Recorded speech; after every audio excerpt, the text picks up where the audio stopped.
gosh, look at the crowd. Come this way. Those who spread goodness radiate happiness to everyone around them. Introducing LOLC Finance Credit Cards. Fuel the goodness in you. You love the feeling of being renewed. To stay beautiful every single day. To breathe just like we do.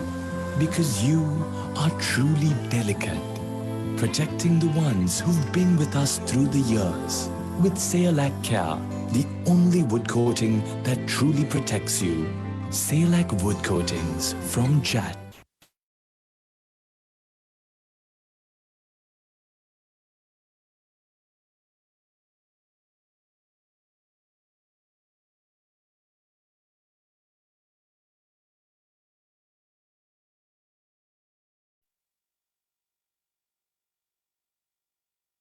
This is LMDtv, and I'm Fazmina Imamudeen.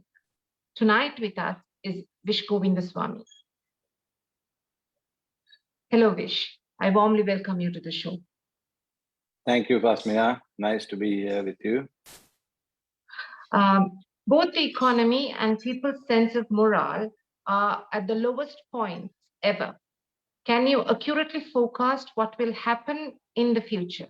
How much longer do you anticipate the state of unpredictability to continue? Fazmina, I wish I had a magic ball to answer that question to you, but unfortunately I don't, but here's my reading. We are at a stage where we are today, and that one single reason for that is our lack of foreign exchange. Right? That's the single biggest reason where we are today. And that's the reason for all these issues. So how do we get foreign exchange, right? By virtue of our regular exports, the tourism is zero. Our remittances are less than 1/3 of what we used to get. So by virtue of just getting our export proceeds coming in, we can't run this country, right? So we need, and we don't have reserves. Normally a country has reserves, and when somebody has lack of reserves, we used to issue bonds or get money from other countries as a loan or bilateral loans, etc. But because our ratings have been below creditworthiness, nobody wants to lend to us. Even an oil supplier doesn't want to sell us oil without a prepayment. They don't want to even accept any of our bank's letter of credit because they're not worth anything. So that's what we are, where we are. So unless and otherwise, there is hard cash that can come into the country by virtue of either exports or tourism or any other means, by loans or IMF or some friendly countries like India has given us $5 billion and we have finished it, right? So that's where we are. So I don't think this is a very short term, 1 month, 2 month, 3 month issue. We are in the long run, minimum 2 to 3 years. We have to go through this suffering. People have to change the way we live, right? We need to change. Maybe we need to all use public transport, right? And not wanting to stay in queue to get fuel so that we can take our cars just so that one of us can go in one car. So the public also needs to make a huge sacrifice if we need to come out of this economic crisis that we are in. And I don't think we can blame a lot of people. We can blame individuals. End of the day, we need to survive. So, when you point one finger, there's two fingers pointing at you. So, we need to change our lifestyles. We need to see what we can do for the country and asking the country what the country can do for us. And I'm quoting from John F. Kennedy, right? So that's where we are. So I think this is a long run. We need to change. The country needs to change. Our politicians need to change. Our governments need to change. And maybe there are, in any business or any household, when there is economic difficulty, sometimes we have to let go some things that we own for the betterment, to keep our children, our family going through. So we have come to that stage. So the country has some assets, all right, that we may need to let go those assets. That will bring us cash. That will bring us fuel. That will bring us food. That will bring us gas. So that needs to happen very, very quickly. So that's where we are. That's where we are. So what steps do the Chamber of Commerce and the industry use to press the government on economic crisis mitigation measures? So Fazmina, we've been, for the last 2 years, like a broken record, we've been telling the governments then, the governments now, and finally they have gone to the IMF. This should have been done in 2020. A lot of water under the bridge, but that's where we are.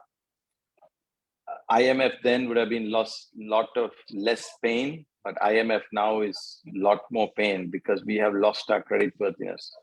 We could have gone with a lot of respect to the IMF where we had creditworthiness then.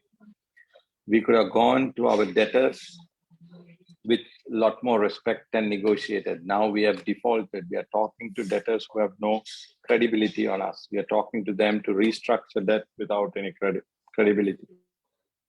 So what the chamber continues to say is there are some low-hanging fruits.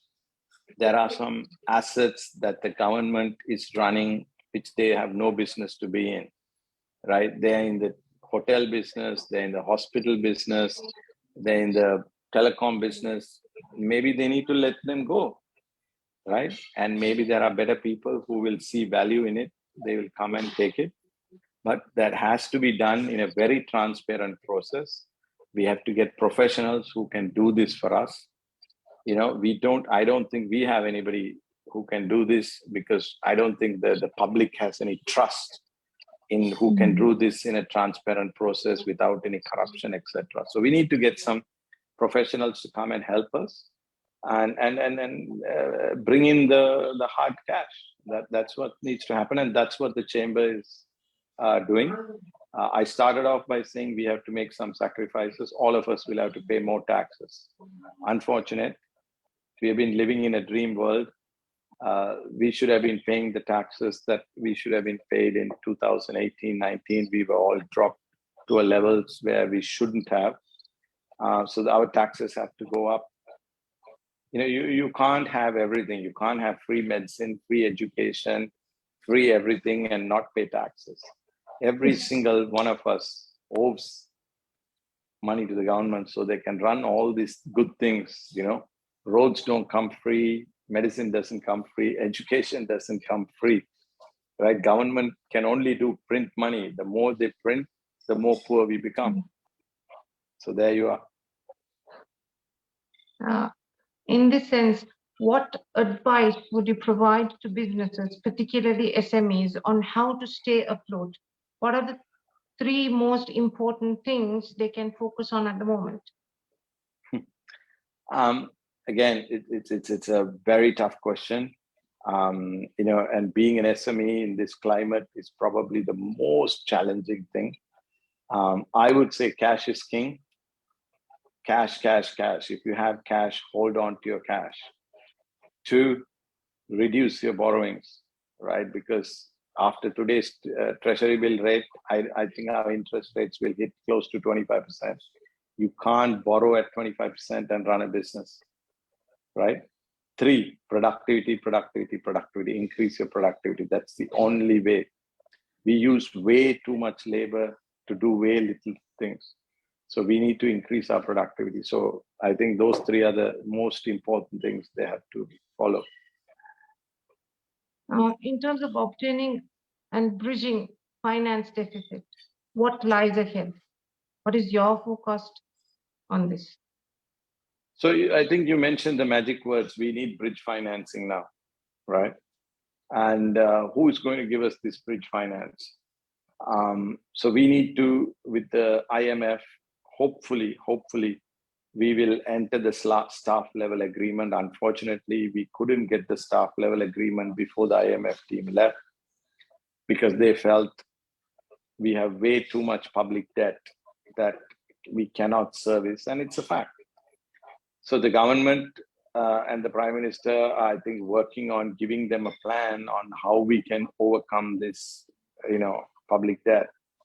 So when we do that, and hopefully if the staff level agreement is reached between the IMF and the Central Bank of Sri Lanka, then it goes to the IMF board.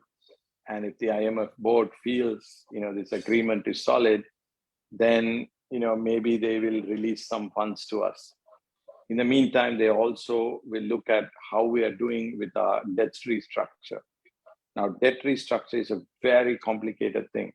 And that's what I said. We could have done debt restructuring when our creditworthiness was still good. You see, now we have defaulted. Now, there's a certain bondholder who has taken us to court in New York, right? So, and we are asking, and then not only we are asking, all the bondholders are saying everybody has to be treated equal. Whether it's a country, whether it's an individual, everybody has to be treated equal. These are completely complex formula, which is beyond you and me. Right? I mean, if each bondholder's agreement is about this big, right? And reams of paper that we have signed. So we have violated every one of those covenants, right? So we need to work so hard in making sure how to convince them, right? And end of the day, they have to invest again in us to make sure they get their original money back. So these are very, very complex things. So in the meantime, we have to look for our friends, India, Japan, United States, to give us some money to keep us afloat, right? But India has been very kind. Like I said, they've already given us $5 billion. We have not been very kind to Japan. So they're, not looking at us very favorably. America generally doesn't roll out money, right? Because that's where they have the World Banks, the IMF, etc. So we need to really dig deep to see who our friends are and, generate that bridging finance. I wouldn't want that job. It's just unbelievably difficult. And I pray every day that we get this bridging finance. My next question is on possibly working hard. What's your take on the state sector working for a 4-day week for 3 months? Well, I think it's like this. I think we all know our state sector is bigger than what it should be. I think the first step of asking and giving them the freedom to say, we can give you a 5-year holiday so you can go and work overseas, I think it's a great step. I wish the younger, talented state sector takes that positively, goes overseas, and there's lots of opportunities. Our state sector people are very smart. I think they can find opportunities overseas, help Sri Lanka during this difficult time. Whether it's 4 days or 3 days, I'm not sure how it all going to work. At the end of the day, it's like this.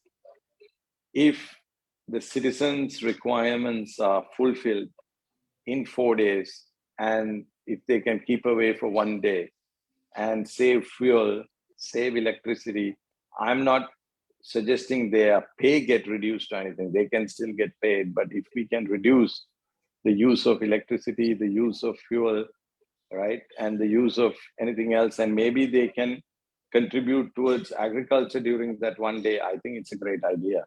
But it's all in the process of execution, right? Execution. So it has to be done with the right intention. Right. Where do we stand on the corruption perception index? As a country facing severe consequences of corruption, Why isn't this still a top priority? So, it's hard to talk about corruption in isolation, right? It's about what we call it ease of doing business, right? And why is corruption come? Because the lack of ease of doing business. That's when everybody has to corrupt somebody to make things get done. So the ease of doing business has to be made, right? Why do we all don't want to stay in line? Because somebody jumps the queue because they know somebody, and then somebody goes in front. So culturally, we Sri Lankans need to change, right? And I think that's what's being spoken about, the system change, right? Nobody is more important than the other. Everybody is equal. The day that all Sri Lankans agree that we are all equal, you will have no corruption, right? You can be rich, middle class, poor, whatever. When it comes to you being served, then you're equal. Then corruption is no longer there. And if there is ease of doing business, you don't have to go to meet a minister or a government person. If the things are all online and digitally there and everything is approved online, etc. I mean, you look at countries where there's no or reduced corruption. There's nowhere in the world there's no corruption. It's all a degree of corruption. But if you look at the places where they say the ease of doing business index, a country is number 1 or 2 or 3, it's all digital. You don't have to go and meet anybody, greet anybody, say hello, say sir, anything to anybody. We need to get there really fast. I hope I answered your question. Yes. So what can the Ceylon Chamber of Commerce do to educate members on cost of corruption?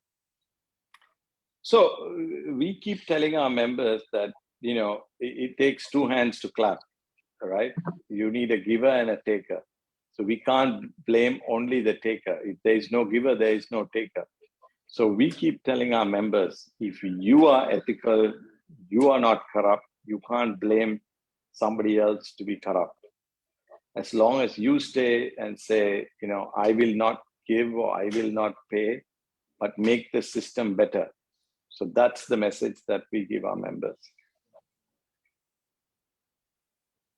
I have one more question on FDI again. What's your perspective on FDI for Sri Lanka in terms of foreign firms? Will they use the situation as a leverage? Do we have a bargaining power? I think, it's like this. We are a country, we are located very, in a very logistical place in the Indian Ocean. We have 2 superpowers as our neighbors. One very close to us, India, with 1,200 million population, of which some 400 million in middle class, who is amazingly consuming, and their GDP is very high, their growth rate is very high, they're very developed. We don't need to go around the world looking for a market. Our market is right there, right? Similarly, we have China, not too far away, but still, again, 1.5 billion people. So if we focus on these 2 countries, right, and encourage the world to show we are the gateway to these 2 nations, and COVID has proven, right, that you can't depend on one location. Anything can happen at one location. So we are an amazing place right next to these 2 superpowers, right, and super economies that we can generate for them. So we need to, again, it goes back to ease of doing business. If, Amazon, for example, if Amazon USA wants to come and set up a warehouse to ship from here to India or China, our systems has to be so easy, right? Their goods need to be flown into a bonded warehouse, and their goods can go to India, and you can't have the bureaucracy of minute then nobody will come, right? So we need to change from our vigilant, you're doing the wrong thing culture to, we want you to encourage to come and set up businesses here, right? We are always looking at catching the guy who is doing something wrong, right? We don't want to catch them doing right. So we need to become a Sri Lanka that catches people doing right and say, this is fantastic. So that's what needs to happen to encourage FDI. Right. Thank you very much, Vish, on shedding some light on the stance that the Chamber of Commerce has adopted in the midst of these very trying times for Sri Lanka. Thank you for having me on the show. I hope I was able to assist you in answering the questions to the viewers. It was very enlightening. Thank you very much. Have a good night. A good night too. Thank you. Please stay tuned for our second segment. In BIZ-Wire this week, we will be talking to Stephen Keys of IFS.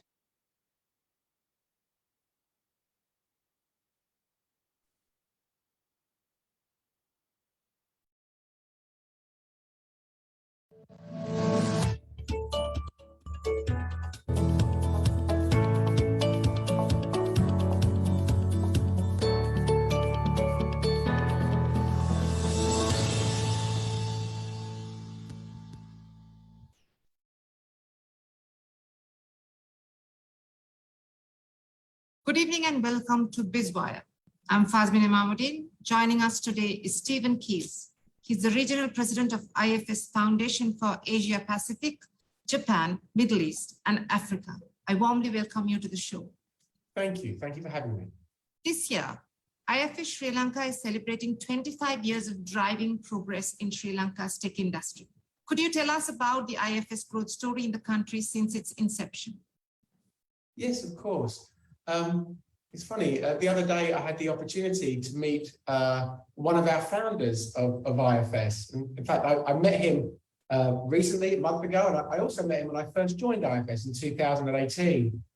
He shared with me back then how impressed he was when he first went to Sri Lanka with the IT skills and capabilities that he found there when he first visited some 25 years ago. So it started out as quite a small investment focused just on R&D. But that commitment has since flourished. And today we have some 2,000 employees embracing research and development, global support, offshore delivery capability, shared services. As I say, 2,000 employees today, and we are the second largest IT employer in the country. We're proud of that achievement, right? It's what amazes me though, and I was there in Sri Lanka about 6 weeks ago. What amazes me is the remarkable tenure of our staff. So we've been there for 25 years, but many of our employees have been with us on that 25-year journey. I even met employee number 7 the other day when I was in Colombo. He's still working here, still learning, still growing, and still adding value to IFS. It's awesome. As a leader in the sector today, how is IFS planning to further contribute to strengthening the nation's economy at this critical juncture in time when macroeconomic instability is at its peak? What is your commitment to Sri Lanka? Yes, well, it is a difficult time for many people at the moment. And I think what's really important, our first priority, of course, is to our employees. We've put measures in place to help provide practical financial support to all those who need it. We've also done things like flexible working conditions that allow some staff to work from home, thus saving on fuel is a good example of some of the other measures we've put in place. More broadly, the fact that we're now at 2,000 employees is also important. As we said before, we've maintained a continuous presence in Sri Lanka for some 25 years now. We've added 400 new jobs in just the last 12 months. That's 400 new sources of income, and that, I think, helps contribute to broader economic well-being. Beyond that, IFS is also making a difference via the IFS Foundation. The IFS Foundation is an independent charity that's been established by IFS to help break the poverty cycle in remote and rural parts of Sri Lanka. The foundation relies on fundraising efforts from IFS staff and customers and partners around the world. And it's our way of recognizing the incredible contribution made by IFS staff in Sri Lanka. And it's a way of creating a sustainable relationship with Sri Lanka, a way of giving back more than we take. So, for example, the foundation invests in projects like access to fresh water, sanitation projects. We create employment opportunities through home industry. We continue to invest in healthcare and education infrastructure. And I think the idea is that with these basic building blocks in place, kids in local communities stand a chance of getting a decent education, right? Which we hope will drive longer term change and improvement. Who knows, maybe one day one of those kids, one of the schools that we're investing in will go on to be an IFS employee. That would be fantastic. The point I'm trying to make is, it's that kind of long-term impact thinking that informs our work and demonstrates our fundamental long-term commitment to Sri Lanka. I mean, long-term planning is very important at this point, I think, because we shouldn't be looking for short-term answers. Correct. IFS recently elevated its branding by introducing the concept moment of service. How would you define moment of service? Why is it an important concept for IFS, and how would this contribute to your customers' success? Well, we supply cloud software to companies who want to differentiate on service. We enable our customers to be their best at their moment of service. And we should probably try to explain what a moment of service is. Every good business, I think, was started with the intention to do something different. But every great business was started with the intention to do something amazing for their customer. It's a small nuance, but one that I think has a really big impact. And I suppose whilst there's probably thousands of things that go into making a business successful, at IFS, we think it's the moment of service that matters. All the decisions, all the blood and the sweat, and the tears that go into getting the right materials, employing the right production process, architecting how to take orders, the speed at which you can deliver and care for your customers, it all gets judged by your customer at that moment when it counts. And that's the moment of service. So, to give you an example, a moment of service is that moment when you land on time into Bandaranaike Airport.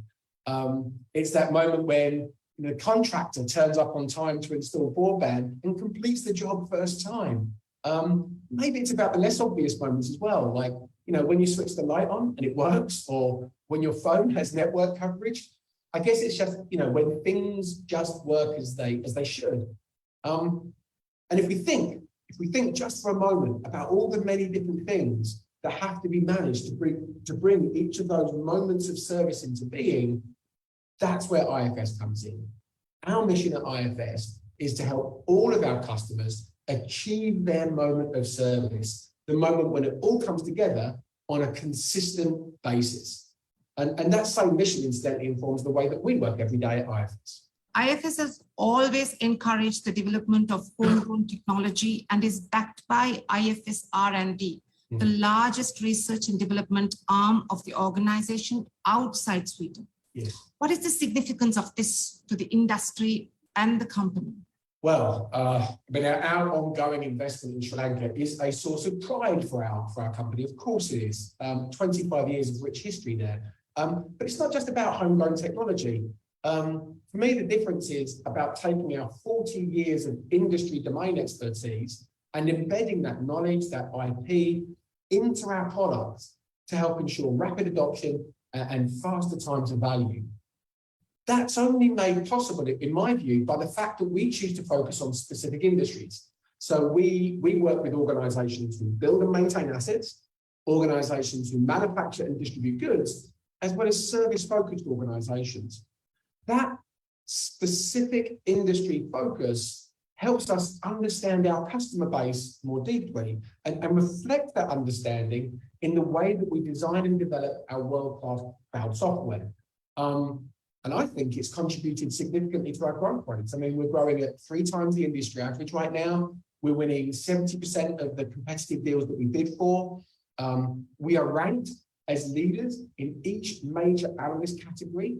And importantly, again, really importantly, we're ranked highest in the Gartner peer review reports, which means it's not just the analysts that rate us highly, but also our customers too.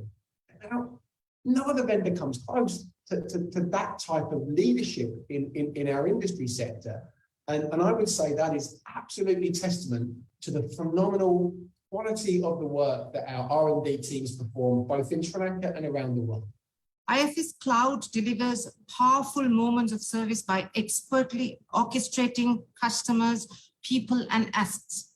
Now, how does this powerful product help Sri Lankan businesses grow amidst current market challenges? Well, for sure, the need for operational resiliency across enterprise functions has never been greater.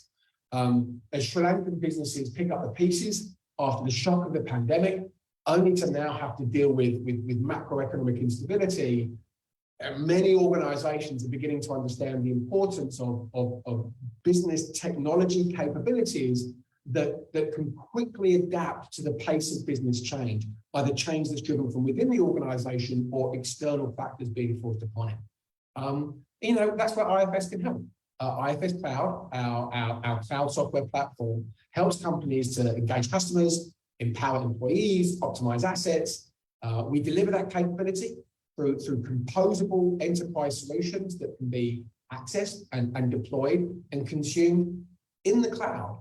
Now, why that matters? It enables businesses to quickly adapt to the ever-increasing pace of change.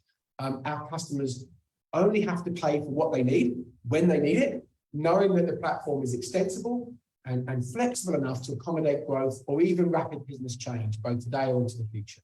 And so I can put that in simple terms, we offer a sustainable commercial model, continuous access to innovation, and a secure, scalable platform. We promote standards-based deployments, leveraging industry accelerators to reduce cost of ownership and drive faster time to value, which I think is important to all of our customers, both in Sri Lanka and around the world. IFS recently launched its first standalone sustainability report covering progress on key environmental, social, and governance topics. Yes. Why does this mark an important step in IFS's journey in Sri Lanka? Well, sustainability is a massively important topic in the business world and in the world at large. When it comes to sustainability, at IFS, we started by asking ourselves a fundamental question, okay? Is the world better off because our business is in it? That's the fundamental question we ask ourselves. Is the world better off because our business is in it? Now, we believe the answer is yes, because of the efficiency dividends we bring to our customers' organization, to the effectiveness of the way in which they can operate as a result of using our enabling technology. But setting that aside, as an organization, we feel there is so much more that we can be doing. So last year, we announced a new approach and a framework for sustainability across the three pillars of our own business, supporting our customers, and influencing the wider industry. That sustainability report that you mentioned, we published that recently. It's designed as a detailed account of our approach, of our priorities, targets, really important to have clear targets, and of course, a sense of progress across environmental, social, and governance topics. The report, interestingly, has sparked a bunch of conversations. Staff are keen to understand what we're doing to reduce emissions, for example, and how they can contribute. Customers have expressed interest to find out more, to learn from other IFS customers, and to share ideas and best practices. And the report has also prompted closer collaboration with many of our suppliers, which is really cool.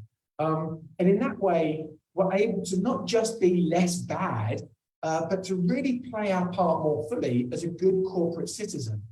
So whether that's from reducing our own emissions and increasing diversity in our workforce, whether it's to enabling our customers to be more sustainable with software that we make available free of charge, or to generating industry awareness with our Change for Good awards program, we're building sustainability into the DNA of our organization. And I think that's Well, I think that's good for our business. I think that's good for our staff. It's good for the environment, and it's really, really good for the communities in which we operate, including Sri Lanka. Thank you. The discussion that we just had was indeed very enlightening and interesting. Thank you so much, Stephen. Thank you for your time.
Don't forget to subscribe to our YouTube channel and follow us on Facebook and Twitter. Thank you for watching and stay safe.